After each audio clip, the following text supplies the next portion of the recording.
All right, North American Auto Equipment, happy Monday. We're out in Connecticut. Cold day today.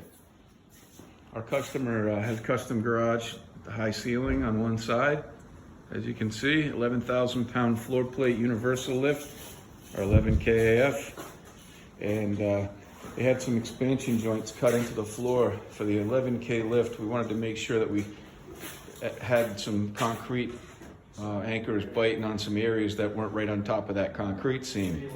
So as you can see, we glued the seams together, and then we added these expansion plates or extender brackets to the back of the post. Our customer only needed one, so we're going to take the other one back with us and use it for whatever we're going to do at the warehouse or another job perhaps. It'll come in, you know, we'll either never use it, or the magical day we need it, we'll be trying to find it. Nice day though, the sun's out, you can't complain. Beautiful part of Connecticut. Connecticut's a beautiful state, gotta tell you, for those of you who have not been down this way. All right, we'll be back on the line tomorrow. We hope you're having a great start to your week. We'll see you soon.